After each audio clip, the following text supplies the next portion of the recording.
こえますかね。よし、来ましたね。よし、よかったよかった。急遽の思いつきの生配信でお送りしています。今、生配信届けているのが僕の口側にあるものが、どうもネルソンです。これ AP 通信の YouTube から、勝手に引っ張ってるものです。普通に生配信で、どこでも転がってるので、世界中で見れるやつなんで、はい。それ見ながら解説していこうと、まもなくバイデンちいちゃんが入ってくると思いますよ。And once again, we're seeing warm greetings, particularly from the Democratic side. This is a chance for Democrats, which happen to have a very large and broad base, but a very diverse base that it's 今喋っているのがこの AP 通信のレポーターで、このいわば、今日の State of the Union 一般教説、ね、日本語だと知らなかった。一般教書演説ね。教書演説でその注目されている点とか、バイデンに求められているものなのか何なのかっていうことで、今、バイデン政権の、官僚が入ってきているところですね。ちなみにそのブティジェッジ、ピート・ブティジェッジね、ちょっと一瞬だけ2020年の時に話題になったんですけど、結構好きなんですよね、彼が。これからどんどん活躍するんじゃないかなと思います。もし見てる人がいるのであれば、ぜひコメントで音の話とか確認聞かせてください。Behind Mayorkas is the White House Chief of Staff, Jeff Zients. Zients has been building up expectations for tonight, saying that Biden is going to come out with a sense of passion. Near Zients is the Veterans Affairs Secretary, Dennis McDonough, who had been the Chief of Staff during Barack Obama's presidency.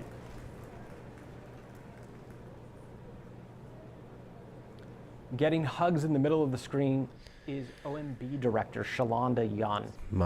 皆さんは、見てくれた人がいるんでしょうか。昨日のアベマプライム。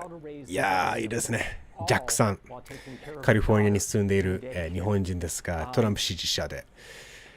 久しぶりにそういう方と直接話すことができて、勝ち合えないね、本当に。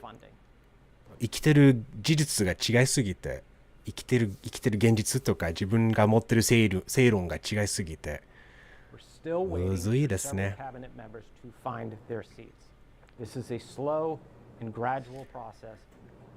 じゃあここでちょっと軽く、一般教書演説って何なのか、State of the Union の話ですね。これも1年の、毎年1回必ずある、本当にアメリカの現状はどうなのかっていう大統領の口から、お伝えするやつなんですね。今、その官僚とかみんな偉い人たちが入ってきて座るまで待ってます。結構こういうなんかあまりオンタイムで始まることが珍しいんじゃないでしょうか。でも同じ部屋にね、この最高裁判員とかね、そのね、裁判所長、いや、審査員たち。明日から日本語が難しいね。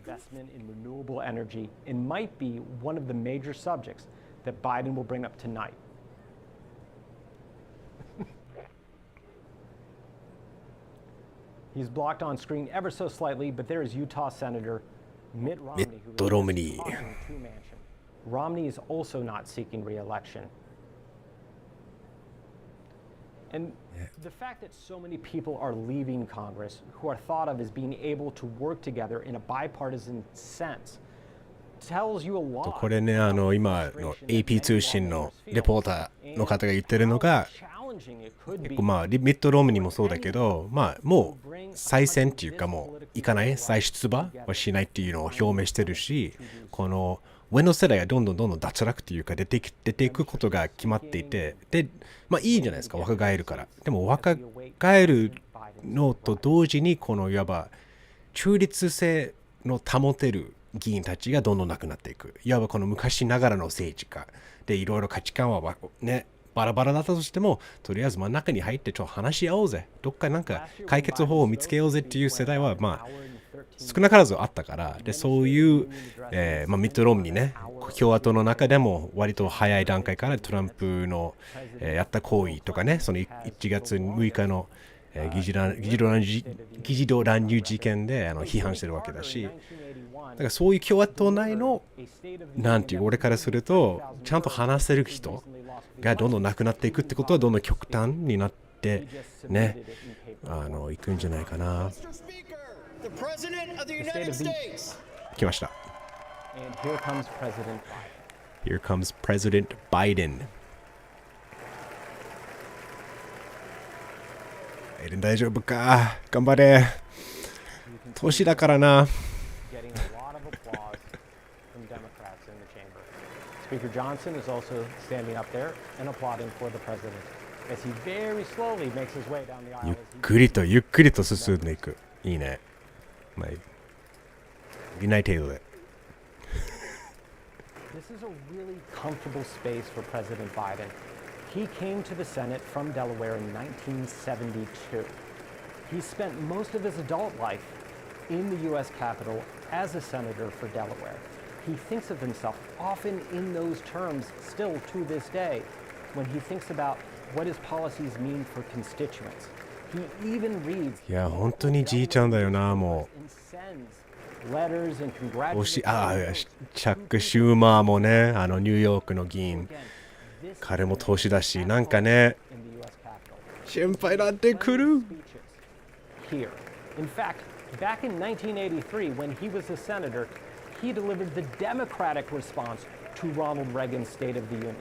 It was a very unique ここでね、挨拶をいろんな人にして話をして頑張れ。でもここね、本当にバイデンの、今日の一番注目、ね、されてるところがあれですよ。ね、最近の年はやっぱりね、年配の方なので、この話とかもうボケてきてるんじゃないのかなっていうのがよく出てきてるわけだから、このしっかりとね、この演説できるかって、しかもね、その上でちゃんとやっぱりこの今年選挙嫌だから、それに向けての熱さとかもいるかっていうのがね、でも本当にいい笑顔だよ、いいじいちゃんだよ。皆さん本当にいい人ですよ。本当に多分これ配信見てる人はあまりいないと思うんですけど、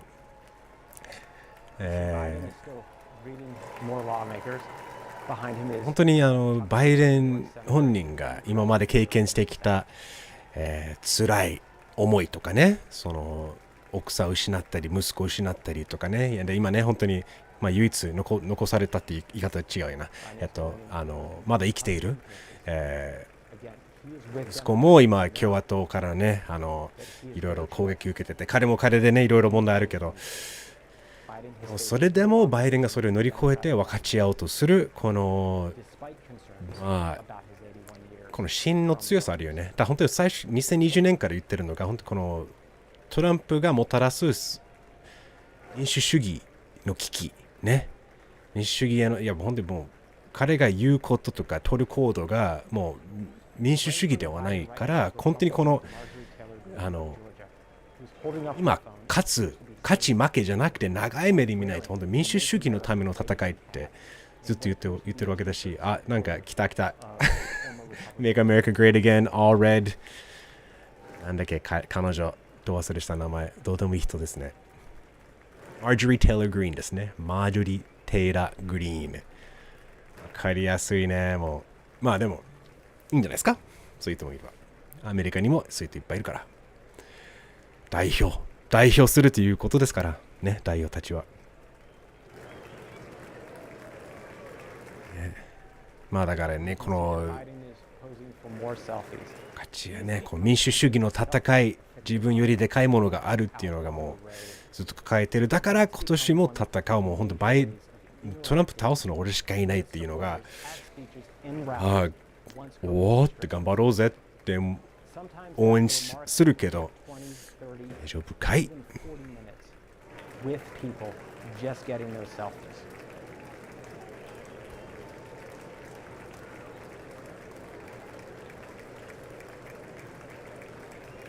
And there's Biden with Manchin, the West Virginia senator, and Mitt Romney, the 2012 Republican nominee for president. 長いんだよね、この前振りが。Leading the Senate for Utah.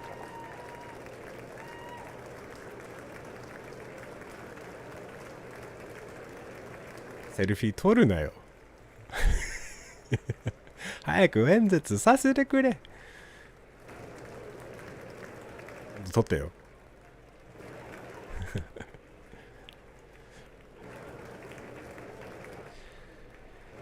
ゆるんちゅん。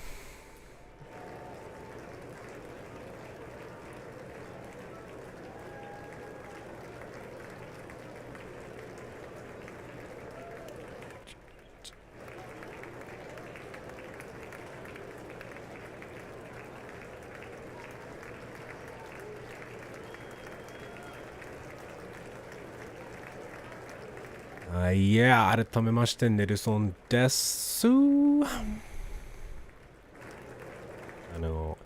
これ日本語上手ですね。日本語上手の YouTube チャンネルでこれを試してます。急遽決めちゃって、今日ね、ちょっと余裕があったから、生配信できるかも、どうせ見るし、こういうのをもしかしたら興味ある日本人がいるんじゃないかなと。これを生配信しながら、解決できたらいいよね。すべての問題を。解説と感想、述べていけたらなと思います。more years もう弱い4 more years ですね。声細声が細声細まあいいや。こういう、思いつきでやった理由は一つはちょっとできるかどうか、ちょっと本当にこの30分でこの生配信の準備できたバックグラウンドすべて作れたのを自分にはすごい偉いなと思いながら、でもこれが、おそらく、選挙イヤーである今年はこういう演説だけではなく、やっぱりこういう討論ね、バイデン対トランプの討論、トランプも言ってるんですよね、もう討論させてくれよってね。あんなに共和党の党内のね、討論一回も出なかったのに、戦いたいって言ってるので、こういうのをね、ポッドキャストミッキーと一緒にね、ポッドキャストの炎上戦とか炎上の延長線上、取り上げたらいいなと思って、生配信しながらミッキーと俺が解説とかいろいろ話をしながらしていく。そんなこと。これは多分ね、オンデマンドアーカイブは残そうと思ってるんで、後で見る人もいるかもしれないんですが、消すかもしれないし、どうでしょう。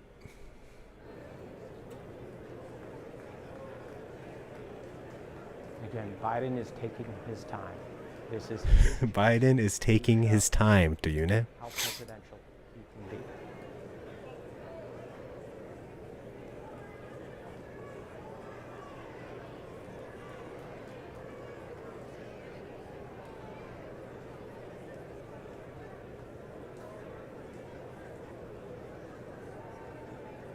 You can see him right now. He just greeted Vermont Senator Bernie Sanders, who he ran against in the 2020 Democratic primary contest. Next to Sanders is Georgia Senator Raphael Warnock.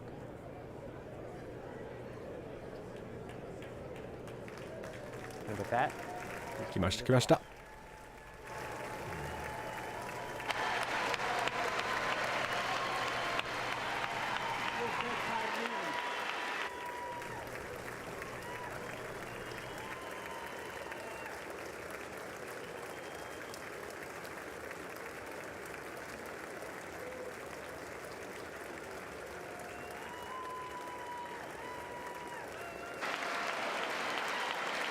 Tony.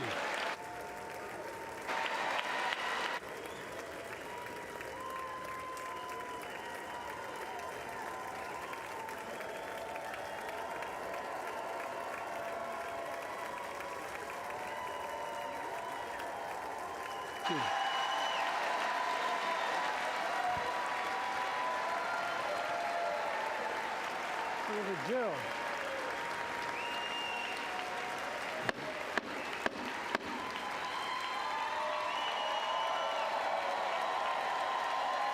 これね、民主党みんなヒューってなるけど、共和党はシーンでも立ってるんだね。えらいえらい。共和党の皆さん立ってますね。にゃにゃ。賢かったら今のうち帰るとするんでしょうっていう。はい。Madam Vice President, members of Congress, my fellow Americans, in January 1941, Franklin Roosevelt came to this chamber to speak to the nation, and he said, I address you at a moment unprecedented in the history of the Union. Hitler was on the march. War was raging in Europe. President Roosevelt's purpose was to wake up Congress and alert the American people that this was no ordinary time. Freedom and democracy were under assault in the world. Tonight, I come to this same chamber to address the nation. Now, it's we who face an unprecedented moment in the history of the Union.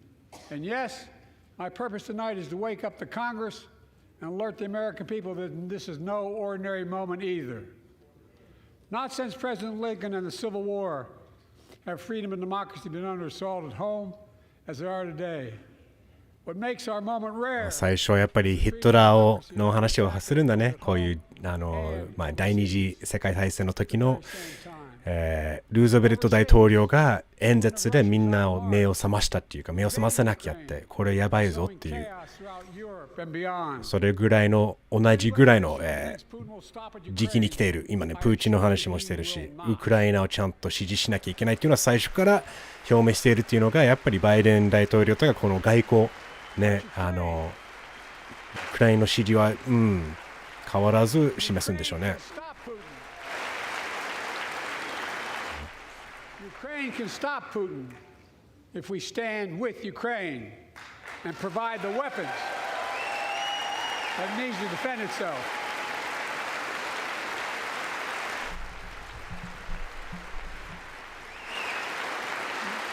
That is all. That is all Ukraine is asking. They're not asking for American soldiers.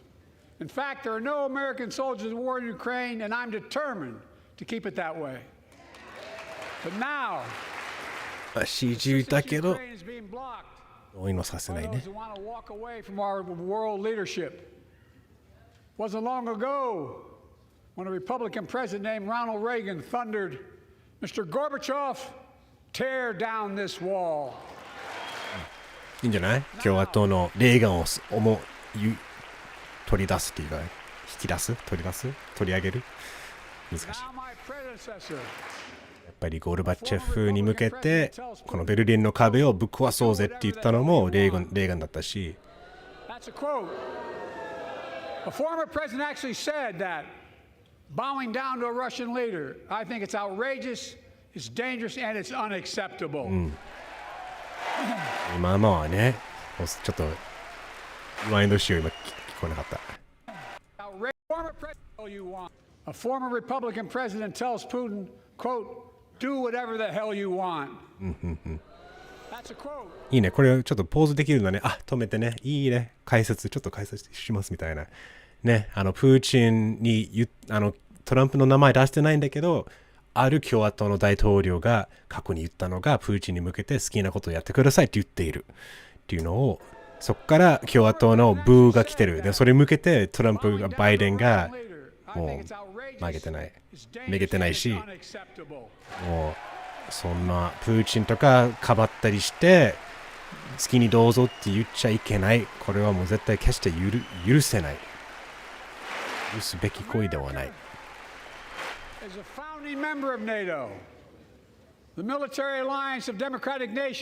バイデンはトランプの話は名前を言わないけど、トランプの話はするね。Welcomed Finland to the alliance last year. And just this morning, Sweden officially joined, and their minister is here tonight. スウェーデンの外交が来てるね。もうミニスターね。プライムミニスターか。NATO に入ったからね、もう大歓迎。今朝、それが正式に決まったと。スウェーデンの人たちは戦い方が分かってるっていう。NATOへようこそ。フィンランドは去年入ったし、もうどんどん強くなっていく。うちの対抗しなきゃいけない。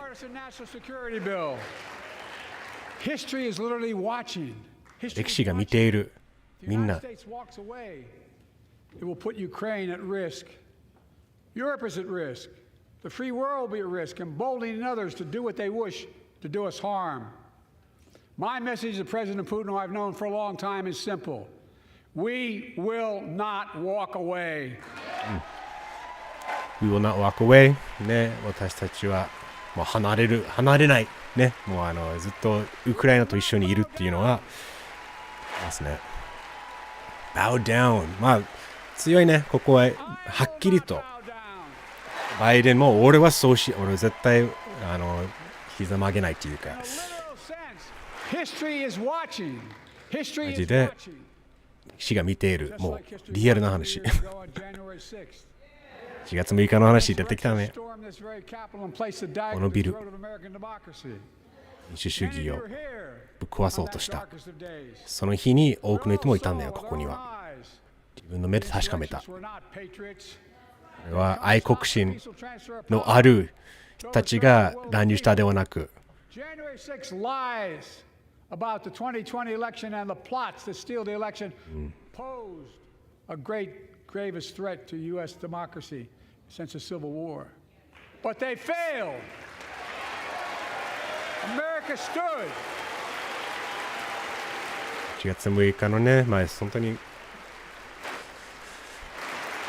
下手したらそれがある意味で別の歴史的な日にはなってたのもあり得たから、近かったから。4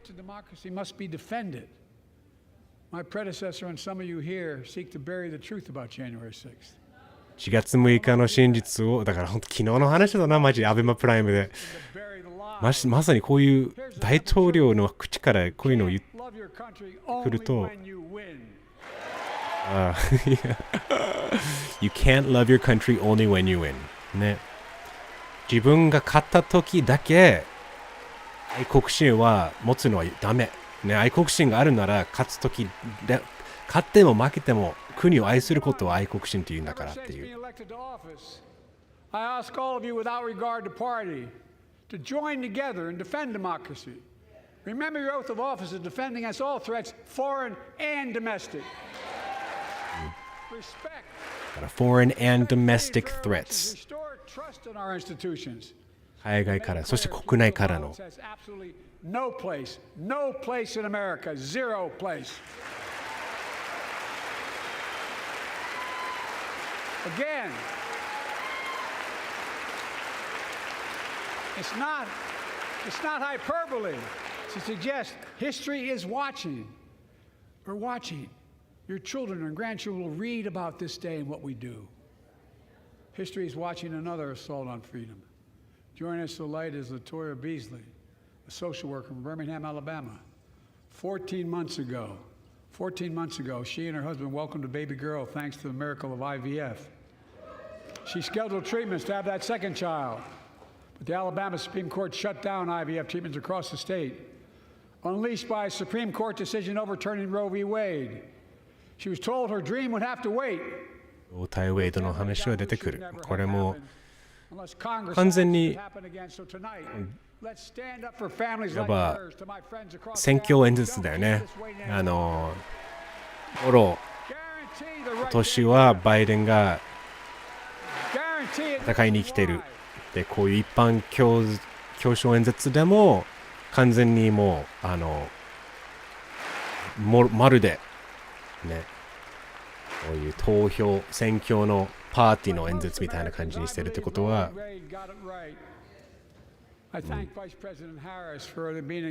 強いメッセージじゃない。こういう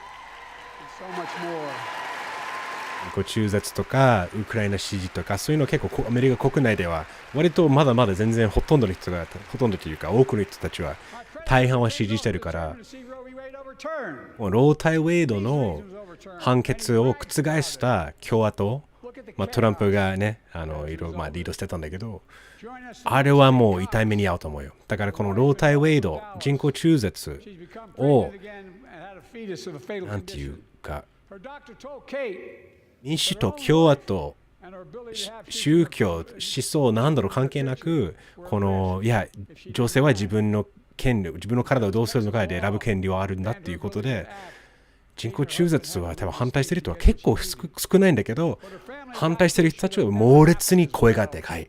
そして猛烈的な宗教的な気持ちもあって、みんな結構エコーチェンバーの中にいると、世界中でみんな私たち同じ気持ちを持ってるんだな、よし、無理やりにロータイウェイド覆そうぜって覆したら、あれ違ったっていうことになってる。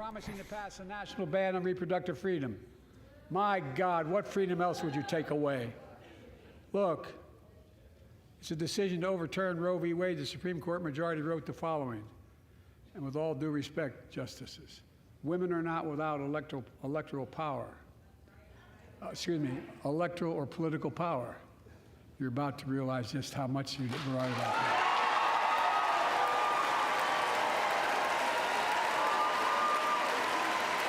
that. 滑舌がやっぱり81だもん。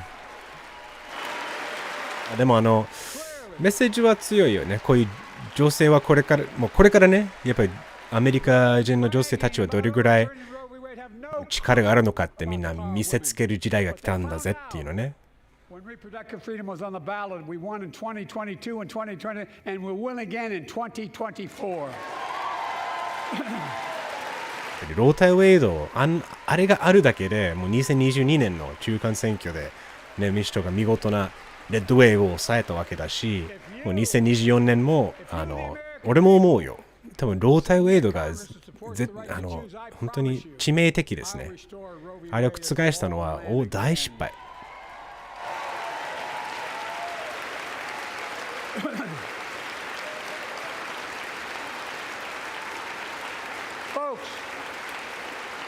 America cannot go back. I'm here tonight to show what I believe is the way forward, because I know how far we come. 4 years ago next week, before I came to office, the country was hit by the worst pandemic and the worst economic crisis in a century. Remember the fear, record losses. Remember the spikes in crime and the murder rate, raging virus that took more than 1 million American lives, of loved ones, millions left behind. A mental health crisis of isolation and loneliness. A president, my predecessor, failed the most basic presidential duty that he owes to American people, the duty to care. I think that's unforgivable.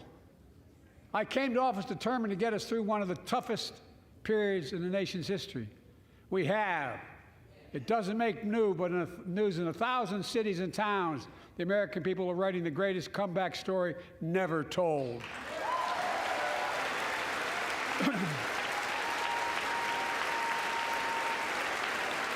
So let's tell the story here.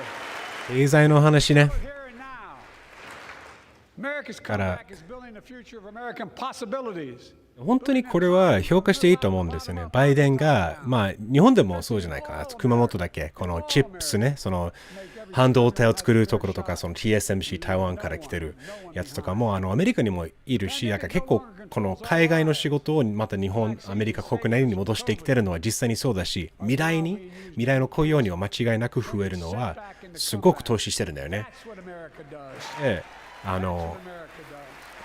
昨日のね、アベマプライムでもそのジャックさんもその経済って言ってたんだけど、彼が見ている経済の話は本当にもう挙げられた情報しか入ってこない話でね。だからバイデン言ったのがこの the greatest story never told ね。だから誰も語ったことないすごいストーリーが今行われてるわけだよね。もうアメリカがこうやって4年前、もうあと1週間後にもう4年目ね、もう4年前にちょうどね、4周年って言い方は違うんだけど、コロナ禍がねヒットして、そこのねもう4年間経ったんだね。で、それでもねバイデンが入ってこうやって経済がもうどう見ても日本人もそうじゃない。もう普通に海外見ればさね、アメリカドルやっぱり経済うまくいってるんだよ。なんかね、石油とかガソリンは上がってはいながらもみんなの給料も上がってるし、結局電気自動車になったりして、まあいいや、戻ろう。Inflation has dropped from 9% to 3%, the lowest in the world, and tending lower. インフレーションが下がってる。今 9% から 3% になって。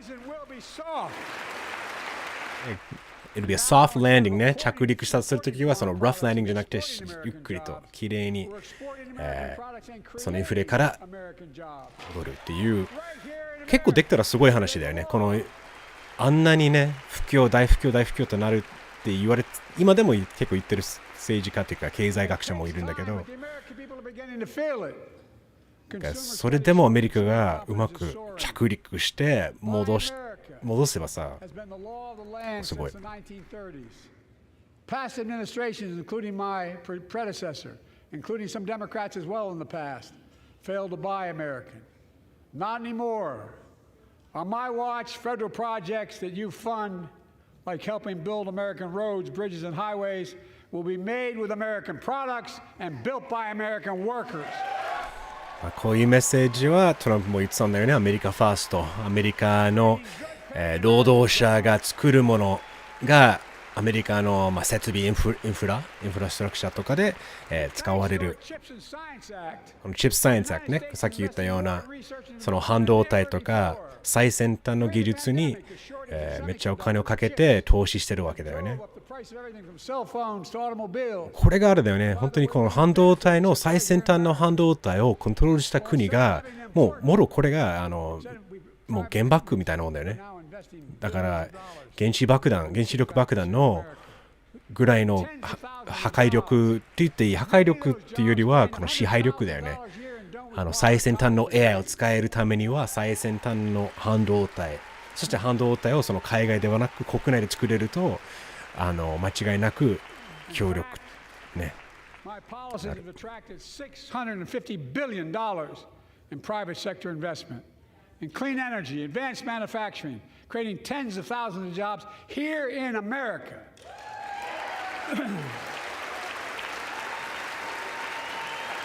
仕事もちゃんと作ってるよっていうアピールですね。And thanks to our bipartisan infrastructure law, 46,000 new projects have been announced all across your communities. And by the way, I noticed some of you strongly voted against it, or they're cheering on that money coming in. I like it. I'm with you. I'm with you. 面白い。結構共和党の Just let me know. Modernize our roads and bridges, ports and airports, public transit systems.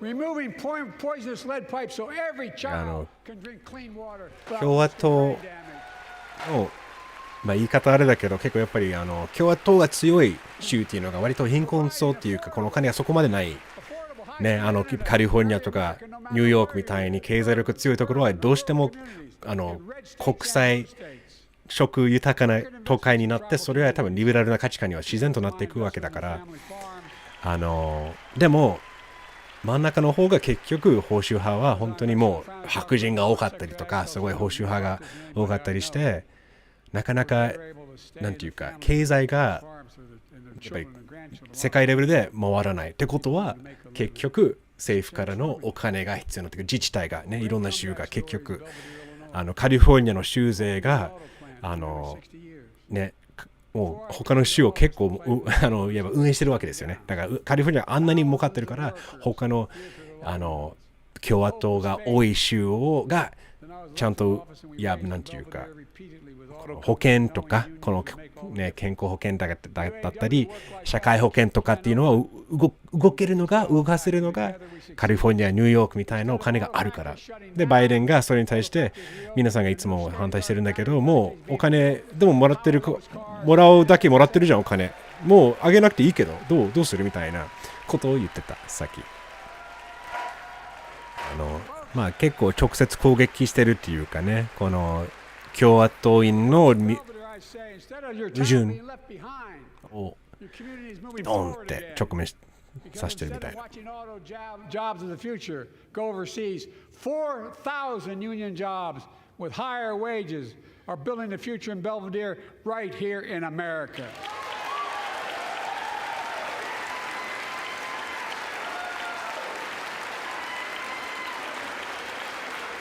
Here tonight is UAW President Shawn Fain, a great friend and a great labor leader. Shawn, where are you? Stand up.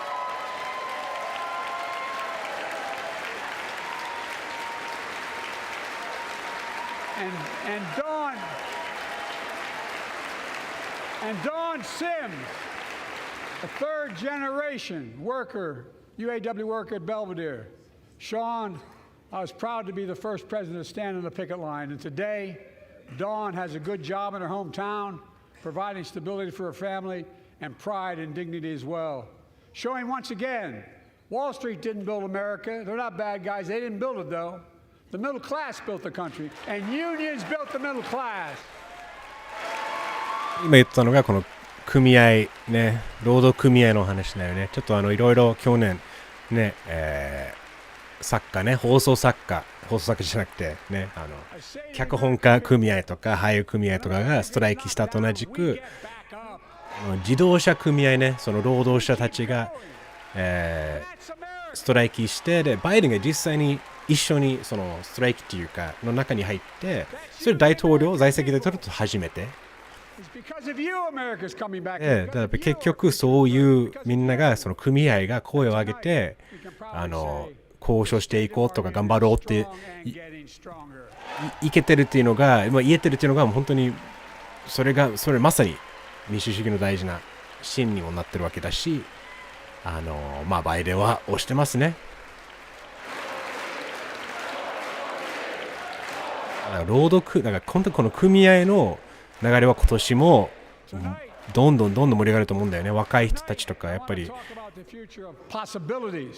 その権力者、絶対的な権力を持っている人たちと戦うにはみんなを一丸となって組合で戦うしかないっていうのが全世界でどんどん行われていくと思うんだよね。AI とかでみんな仕事をしなうからな。And I represented for 36 years. I'm not anti-corporation, but I grew up in a home where trickle-down economics didn't put much on my dad's kitchen table. That's why I determined to turn things around so middle class does well. When they do well, the poor go way up and the wealthy still do very well. We all do well. And there's more to do to make sure you're feeling the benefits of all we're doing. Americans pay more for prescription drugs than anywhere in the world. It's wrong, and I'm ending it. 次は医療系ね。医療費がやっぱり世界中のどこよりも高いのがアメリカで、それをちゃんと法律で変えようと思う。共和党のは一人も投票はしなかったというか、ちゃんと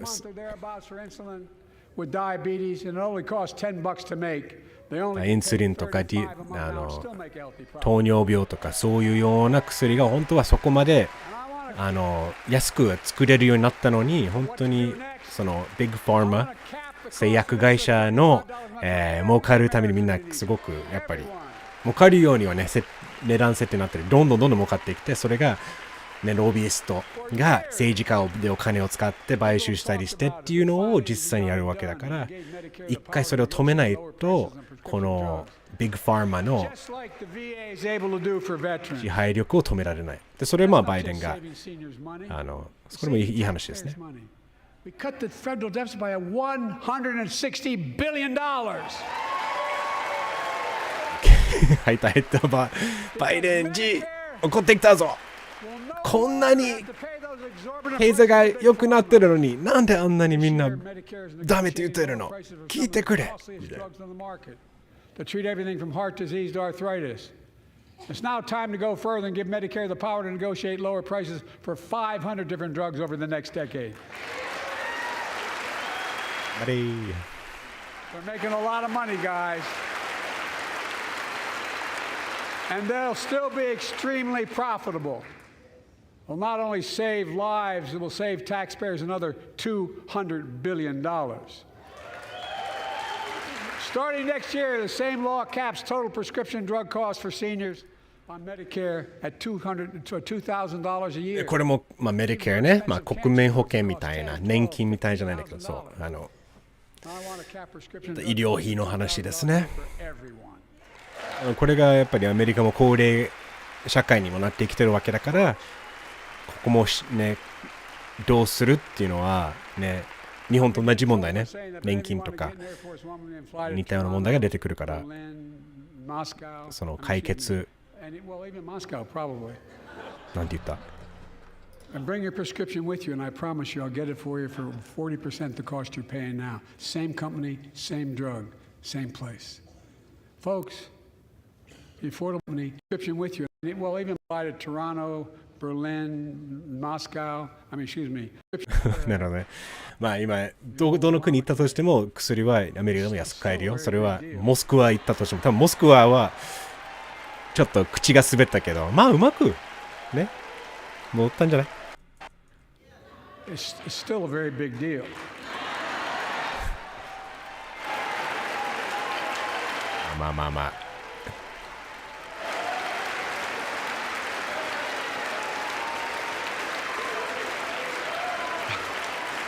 Over 100 million of you can no longer be denied health insurance because of pre-existing condition. But my predecessor and many in this chamber want to take this prescription drug away by repealing the Affordable Care Act. I'm not going to let that happen. We stopped you 50 times before and we'll stop you again. 共和党はまだオバマケアって言われているような Affordable Care Act、まさに国保ね、日本でいうと国民保険みたいなものを、オバマとね、副大統領だったバイデンがちゃんとできたものがずっと共和党が取り消そうとしている。でも毎回失敗して、それでもやろうとするけど、やらせねえぞっていう話です。もうオバマケアっていうか、あれは本当にまだまだ足りない部分いっぱいあるけど、よっぽど前よりは状況が良くなったよね。Led by Jill, doing an incredible job as First Lady.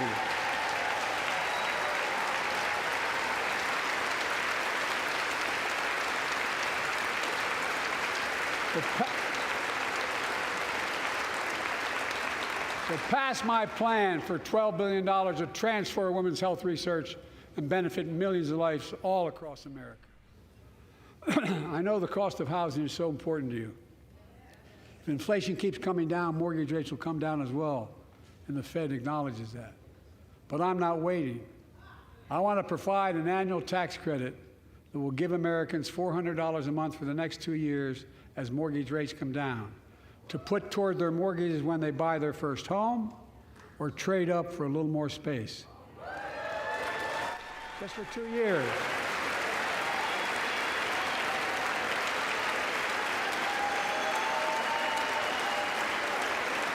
今毎月4万円をやばい。そう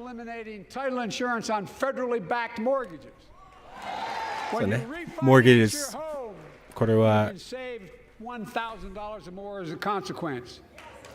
家を買う、もっと買いやすくしようとしてるんだよね。だからその毎月$400ね、今だと6、7万円ぐらい毎月入るような仕組みが多分家計によってその自分のなんていうか家賃じゃなくて家を買うために使えるお金が入ってくるっていうような、仕組みはちょっと分かんないけど、それはいいね。だから余裕がちょっと出てきて、ちょっと UBI の手前ね、Universal Basic Income 2 million affordable homes and bring those rents down. だからハウジングクライシスね、住む場所をとりあえずなるべくもっともっとみんなが家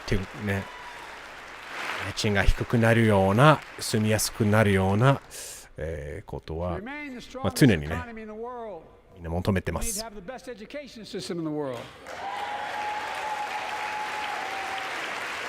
And I suspect all of you want to give a child, every child, a good start by providing access to preschool for 3 and 4 years old. You know, I think I pointed out last year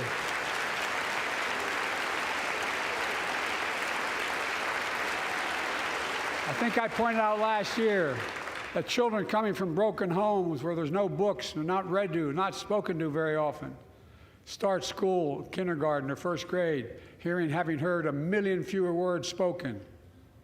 Well, studies show that children who go to preschool are nearly 50% more likely to finish high school, go on to earn a 2- and 4-year degree, no matter what their background is.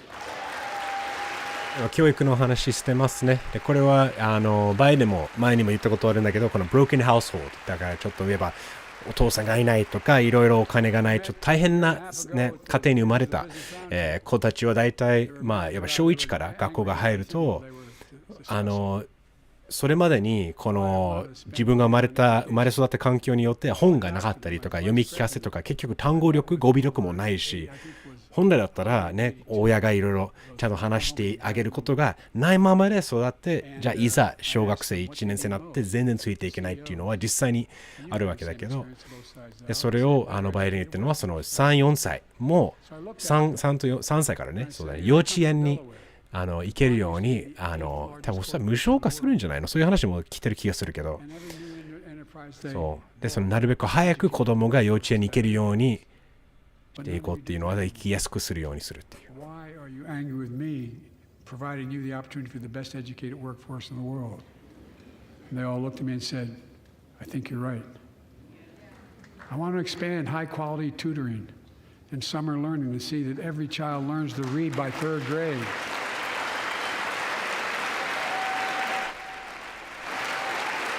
ここはコロナ禍は特に、ね、進んだのがそのホームスクーリングとかね、家で、勉強したりで、結局それによってリモートラーニングで、ね、いろんな問題にね日本でもあったんだけど、なかなかそこで学力がぐっと下がってるから、アメリカも。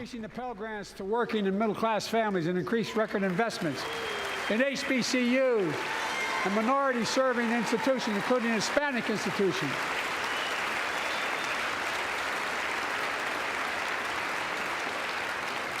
When I was told I couldn't universally just change the way in which we dealt with student loans, I fixed 2 student loan programs that already existed to reduce the burden of student debt for nearly 4 million Americans, including nurses, firefighters.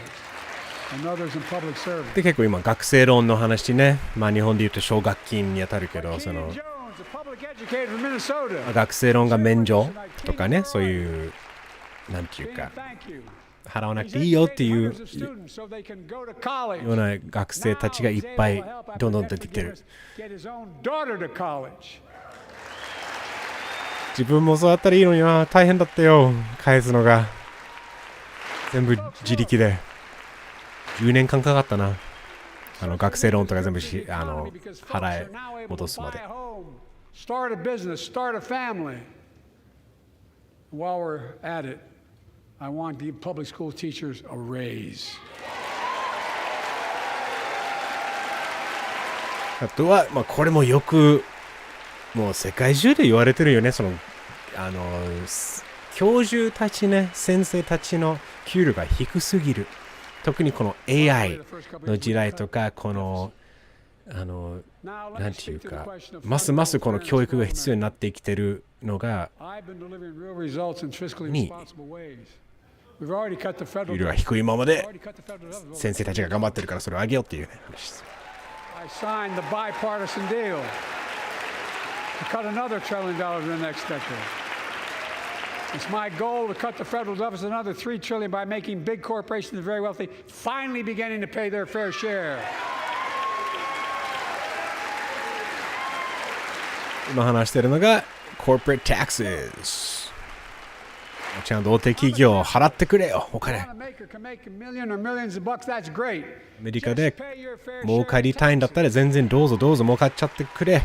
ただその代わりにちゃんと払えよ。税金。日本の政治家にも言いたいことですね。the last administration enacted a $2 trillion tax cut, overwhelmingly benefit the top 1%, the very wealthy and the biggest corporations, and exploded the federal deficit. またトランプの話。いい They ね。 added more to the national debt than any presidential term in American history. Check the numbers. Folks at home, does anybody really think the tax code is fair? Do you really think the wealthy and big corporations need another $2 trillion tax break? I sure don't. いいね。 I'm going to keep fighting like hell to make it fair. Under my plan, nobody earning less than $400,000 a year will pay an additional penny in federal taxes. Nobody, not one penny. And they haven't yet. やっぱ年収、日本で言うとまあ、5000万 ?6000 万ぐらい、以下稼いでいる人たちは全く税金を絶対上げない。その上はね、もっと稼いでる人は上げるよっていう話ですけど、いいじゃん。どうですかね、バイデンは頑張ってますね。今のところ大きな失敗もないし、ね、なんか失言も特にないし、結構これは評価されるんじゃないのかな。Made $40 billion and paid zero in federal income tax. Zero. Not anymore. Thanks to the law I wrote and we signed, big companies have to pay a minimum of 15%. But that's still less than working people pay in federal taxes. It's time to raise corporate minimum tax to at least 21%.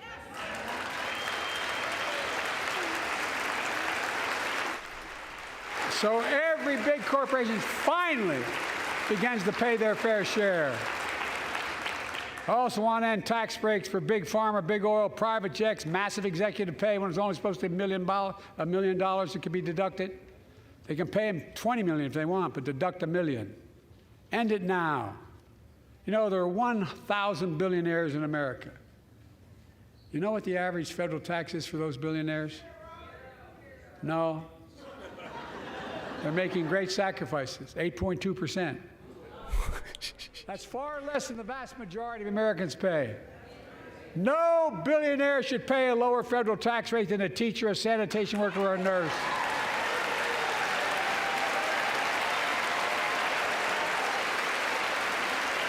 いいね、日本語なんだっけ。もう億万長者ね、億万長者。アメリカには1000人いるんだって、億万長者。で、その億万長者の税率は何だっていうと 8.2% なんですよ。8.2% ってもう本当にくっそ低いんだよ。その億万長者に税率を上げるだけでこんなにお金が儲かるよっていう、この税収っていうか、こうで学校とかに与えられるとか、その考えてみ、想像してみてください。何が、どんなことができるか、ここまでのこの億万長者だけに税金上げると、こんなに仕事、こんなことできるよって想像してみてくださいって。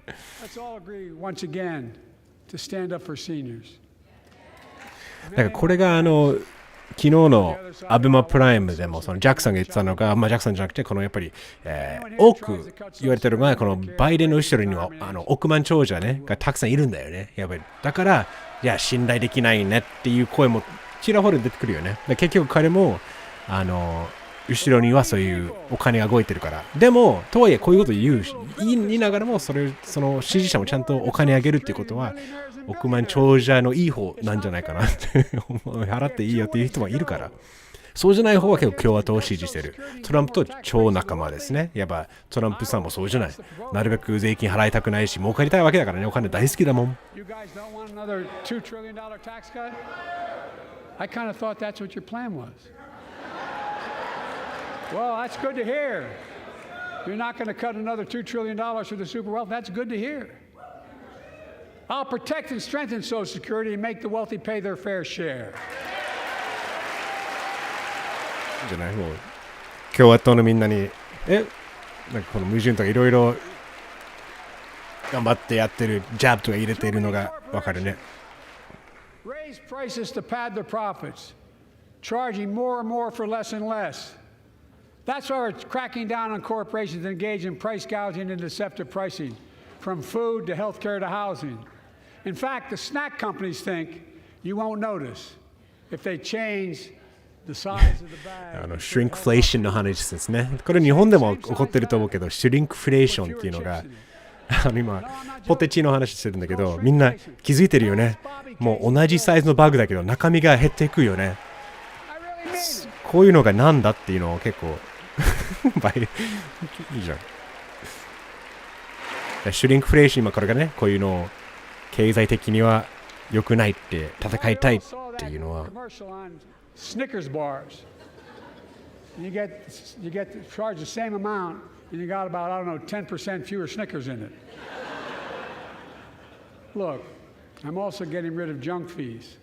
Those hidden fees at the end of your bill that are there without your knowledge. My administration announced junk fees ね。card late fees from $32 to $8. やばこのジャンクフィーっていうのが、例えばもう本当は必要ないけど追加されているそのクレジットカードの支払いの中にさらにこの手数料がこれぐらいかかりました。手数料作るための手数料はこれぐらいってよくわからないものがね、garbage fees ね。これをちゃんとなくしていこうっていうのは、でもそれをちゃんと garbage fees ね、それをちゃんと対策を作ればものすごいいろんなお金に困っている家庭は結構救われますね。I'm not stopping there. My administration has proposed rules to make cable, travel, utilities, and online ticket sellers tell you the total price up front, so there are no surprises. It matters. 今の話結構ね、アメリカ国内の、話、そんなに日本では今日関係ないんだけど、こうやって、例えば、旅行会社の、出す金額と結局払う金額は違ったりして、なぜかというと、garbage fees、手数料、なんでそれが入るのみたいなのを、一番困るやつ、一般人が、なんでこんなにかかるのってね、そのガスタックスとかね、ガスの、みんな多分飛行機乗ったらわかると思うんだけど、いいね、このBipartisan would hire 1,500 more security agents and officers, 100 more immigration judges to help tackle the backload of 2 million cases, 4,300 more asylum officers, and new policies so they can resolve cases in 6 months instead of 6 years now. 来た。移民っていうかね、違法移民の話とかね、そういう。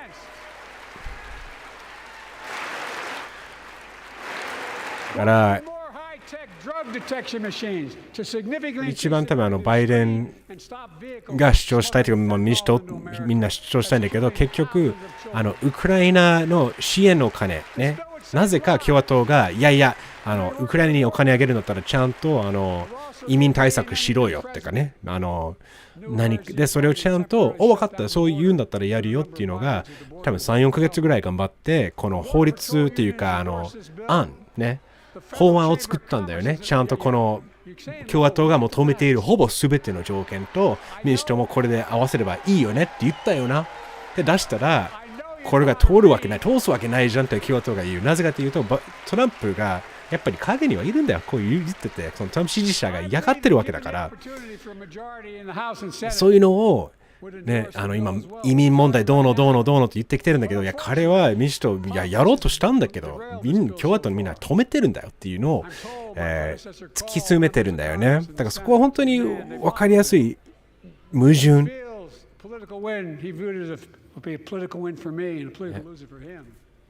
It's not about him, it's not about me. I'd be a winner, not really.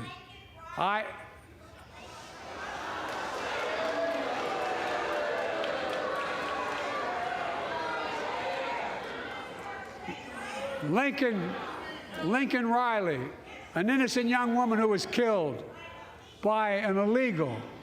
That's right. But how many of the thousands of people being killed by illegals? To her parents, I say, my heart goes out to you, having lost children myself. I understand.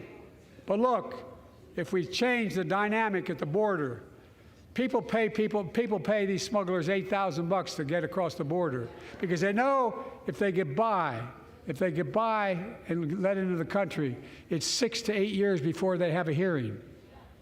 And it's worth taking the chance of the $8,000. But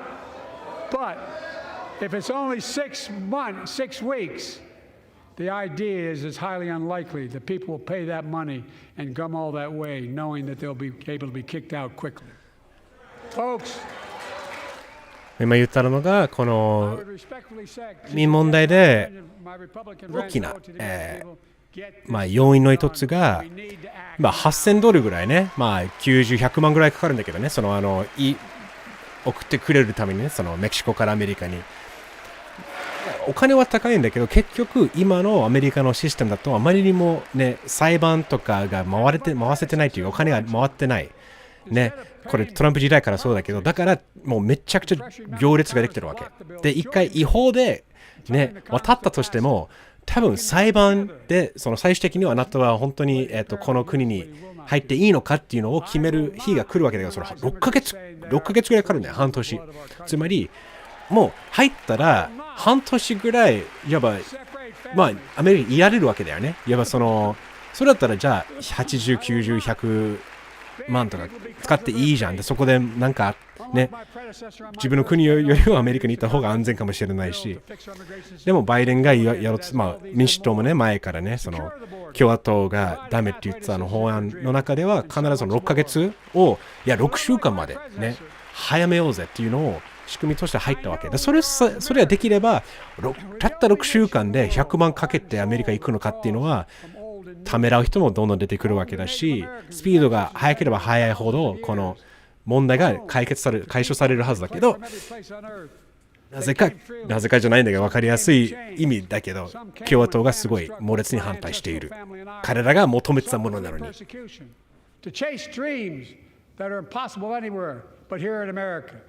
That's America. And we all come from somewhere, but we're all Americans. 関じいちゃんだからな、マジで81歳頑張ってるね。1時間以上もう1時間だね。1時間ぐらい喋ってるか。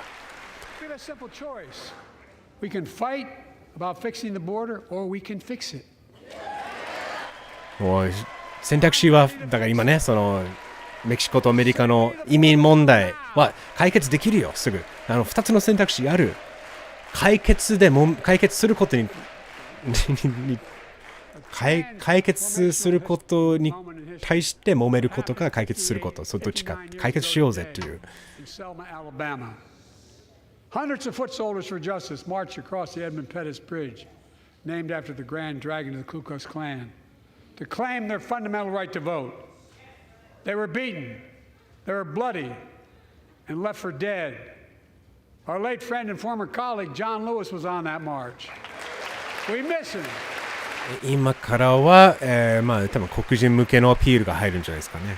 やっぱ今セルマ、有名なマーティン・ルーサー・キング・ジュニア MLK ジュニアが、セルマっていう橋を渡って、デモした時にの、有名なね歴史的な出来事あったけど、それを取り上げてますね。The daughter of gospel singers and preachers, she sang songs of prayer and protest on that bloody Sunday to help shake the nation's conscience. 5 months later, the Voting Rights Act passed and was signed into law. その Voting Rights Act、いろいろあるんだけど、いやその平等性ですよね。みんながちゃんとね、これまでは例えば ID カード、今だと免許証がないと入るんだ。免許証は多分通れる人が通れない人もいるかもしれないし、実際問題お金がなかったりして、だからよりその投票するハードルが低くなるように Voting Rights Act が導入されたんだけど、それがセルマの半年後だから、それぐらいの大事件になったんだけど、やっぱり結局前に進んでいる。でそこに実際にいた人、女性歌った、コーラスの人が実際にいたかっていう紹介しました。But if you truly want to honor him and all the heroes who marched with him, then it's time to do more than talk. Pass the Freedom to Vote Act. Freedom to Vote Act。これそうだね。Freedom to Vote ちょっと調べてみよう。ジョン・デュエスね。彼ももう去年亡くなった、もう長い間議員にやってた方だけど、彼も当時セルマ・マーティン・ルーサー・キング・ジュニアと若い自分も彼が一緒に、マーチしてたんだよね。Instead of erasing history, let's make history. I want to protect fundamental rights. Pass the Equality Act. And my message to transgender Americans, I have your back. Equality Act これもね LGBTQ プラスこういうところをちょっとね一人どんどん言ってるいいよ最低賃金上げよう LGBTQ その守る法案と闘争あとね温暖化気候変動I'm taking the most significant action ever on climate in the history of the world. I'm cutting our carbon emissions in half by 2030, creating tens of thousands of clean energy jobs like the IBW. 2030年までこのカーボンの出している量を減らす半分まで減らしてプラスグリーンエネルギーの仕事をたくさん作る2030年までだからこれがもうやっぱり若い層はとても見てるんじゃないこのグリーンエネルギーとか温暖化とか、環境問題ですね。I launched the Climate Corps to put 20,000 young people to work in the forefront of our clean energy future. I'll triple that number in a decade.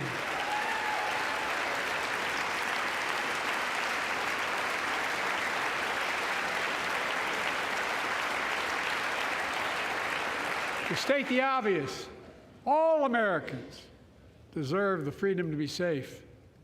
And America is safer today than when I took office. Year before I took office, murder rates went up 30%. 30% they went up. The biggest increase in history. It was then, through my American Rescue Plan, which every American voted against, I might add, we made the largest investment in public safety ever. Last year, the murder rate saw the sharpest decrease in history. Violent crime fell to one of its lowest levels in more than 50 years. But we have more to do. We have to help cities invest in more community police officers. 犯罪の話ね。だから実際に犯罪がめっちゃ落ちてるんだよね。アメリカの中で。だからこういう多分銃規制の話とかも、若者も結構気にしてるし注目してるからこういうのはねメッセージ性としては強いと思う。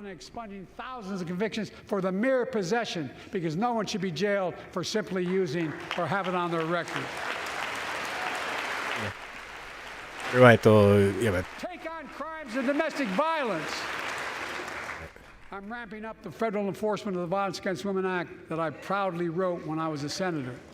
So we can 犯罪の話が続いてます。これを女性へのメッセージですね。ちゃんと女性も守られるような。With us tonight is Jasmine, whose 9-year-old sister Jackie was murdered with 21 classmates and teachers in elementary school in Uvalde, Texas. Very soon after that happened, Jill and I went to Uvalde for a couple of days. We spent hours and hours with each of the families. We heard their message, so everyone in this room, in this chamber, could hear the same message. The constant refrain, and I was there for hours meeting with every family.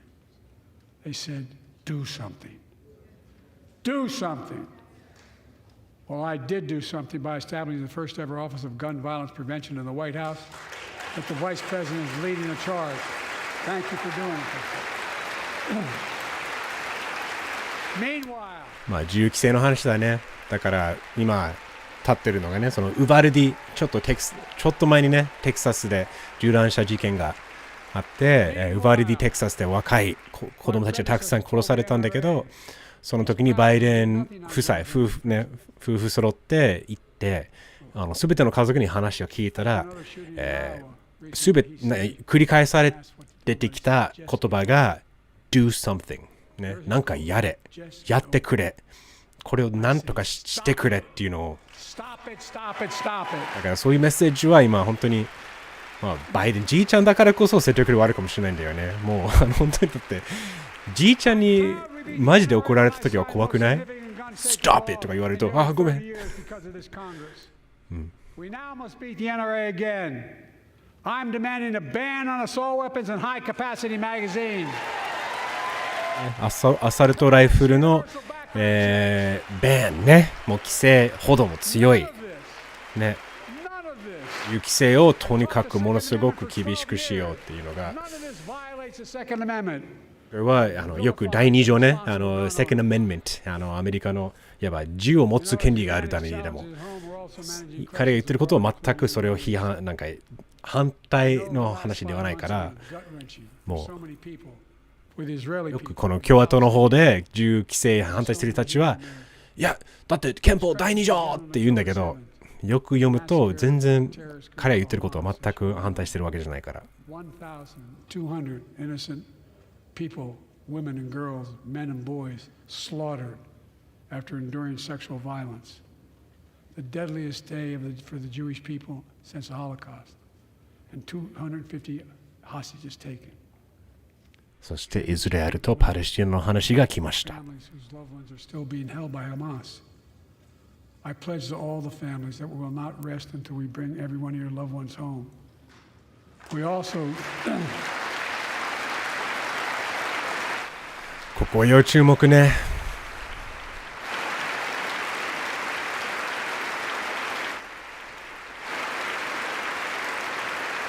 We will also work around the clock to bring home Evan and Paul, Americans being unjustly detained by the Russians and others around the world. Israel has the right to go after Hamas.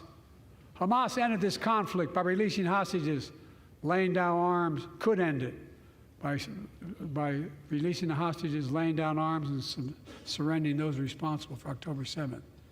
But Israel has Israel has a added burden because Hamas hides and operates among the civilian population like cowards under hospitals, daycare centers, and all the like. Israel also has a fundamental responsibility, though, to protect innocent civilians in Gaza.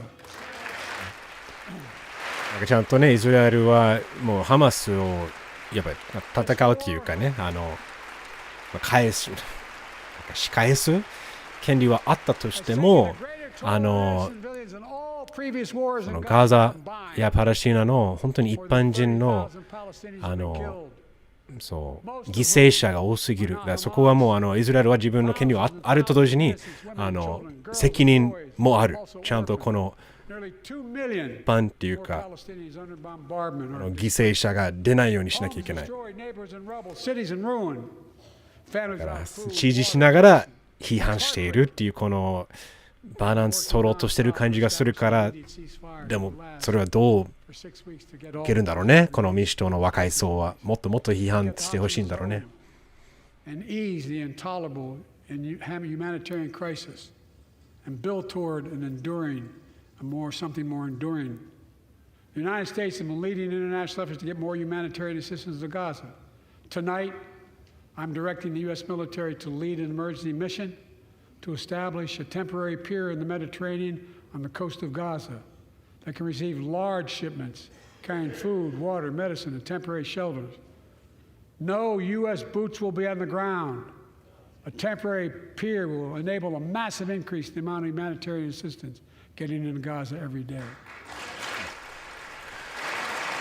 今日の夜から命令というか新しい政策で今いろいろパレスチナとかガザで支援物質がなかなか届かないという問題を解決するために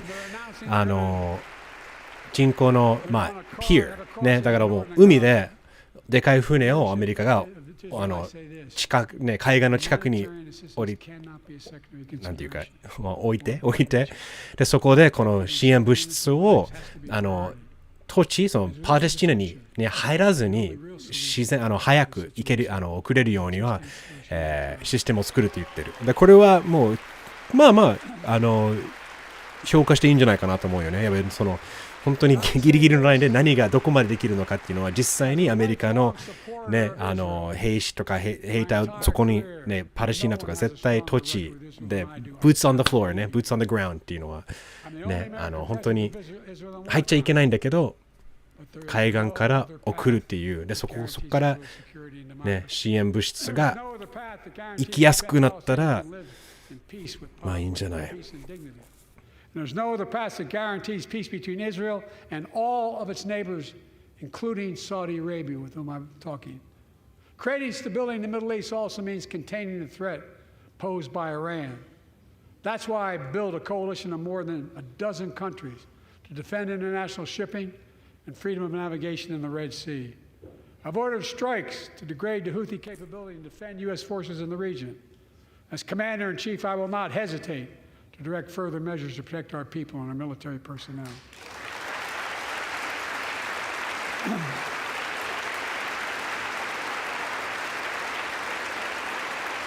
For years, I've heard many of my Republican and Democratic friends say that China is on the rise and America is falling behind.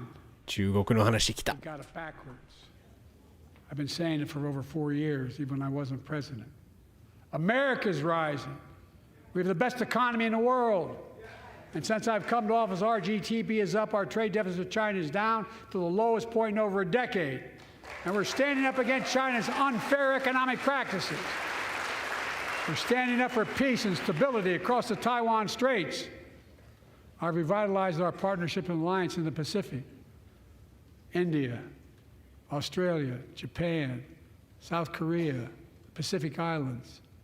I've made sure that the most advanced American technologies can't be used in China, not allowing to trade them there. Frankly, for all this tough talk on China, it never occurred to my predecessor to do any of that. またトランプの話でね、今対中国ね、このやっぱりすごい規制してるわけだし、このテクノロジーもね、最先端のね、半導体でいかないようにね、そのいろいろ規制されてるから、ちゃんとやることをやってるんだよね。で、バイデンはもう言ってるけど、トランプは果たしてそんなことできたんだけど、やらなかったんだよね、みたいな。結局やっぱりジャブを入れるんだよね、トランプに対して。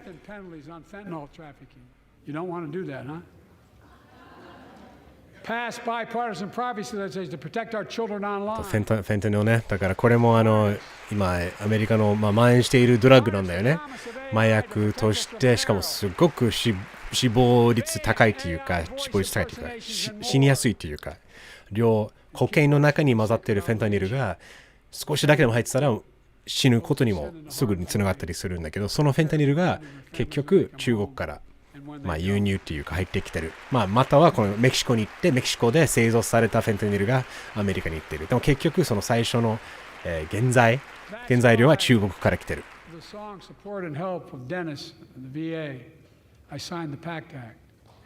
One of the most significant laws ever, helping millions of veterans exposed to toxins who now are battling more than 100 different cancers. Many of them don't come home, but we owe them and their families support. We owe it to ourselves to keep supporting our new health research agency called ARPA-H. And remind us that we can do big things, like end cancer as we know it, and we will.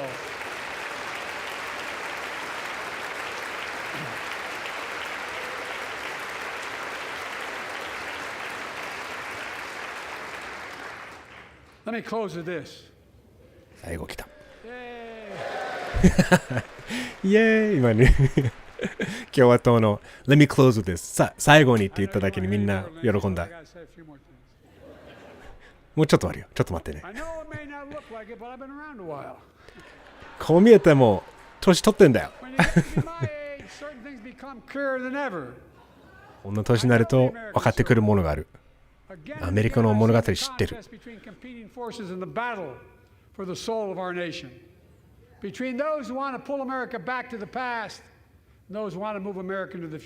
たくさん見てきたこういう分断を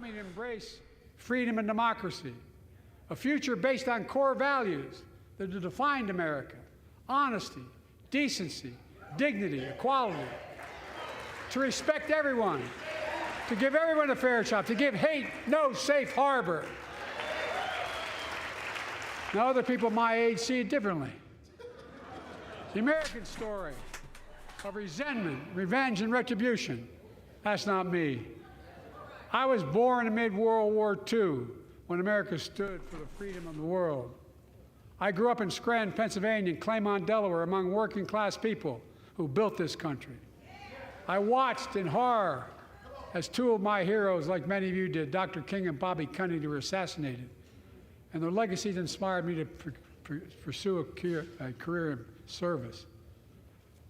I left the law firm and became a public defender because my city was... 今やっぱり最後はこのメッセージを言ってるのが、この自分が政治家になろうと思ったのは、この本当に自由と民主主義を守ろうっていう、守りたい、そういう気持ちがすごく強かった。当時は一番若かった、ね、議員としてもう史上若かった。面白いね。今、最年長の大統領になろうとしてるのに、最年少の、当時ね、最年少だったっていうバイデン。なんか考えると本当にすごい政治家だなって、彼の言ってること、だからこういうところを本当に評価していいし、これはやっぱりトランプにもう確実に勝てるところは、こういう民主主義とか自由の発言で、そのメッセージが響くアメリカ人はいっぱいいるわけだから、共和党の中でも。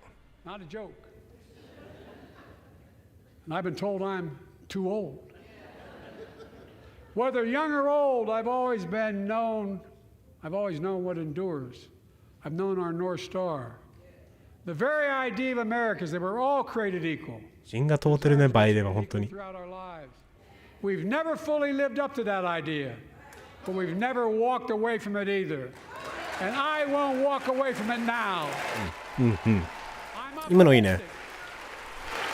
アメリカの憲法では We're all born equal。誰もが平等なままで生まれてきてる。だから肌の色だろうが男女だろうが関係なく、生まれた時はみんな平等だぜっていうのは言ってるんだけど、とはいえアメリカはそれはできてない。でもできてないと言いながらも、できてないからといって逃げてるわけじゃなくて、ずっと求めてやっぱ頑張ってその目標に向かっている。でバイデンは決して逃げないっていうのは、このメッセージはすごくいいよ。だって結局完璧なものはないけど、それを求めていくのが本当にアメリカらしいよね。もう楽観主義っていうか、そうなるからそう行こうぜ、やろうぜっていうのは今そうじゃなくても。I see a future where we restore the right to choose and protect our freedoms, not take them away. でも2時間ぐらい話してるんじゃない？ 1 時間か、1時間半か。Where the middle class finally has a fair shot, and the wealthy have to pay their fair share in taxes. I see a future where we save the planet from the climate crisis and our country from gun violence. Above all, I see a future for all Americans.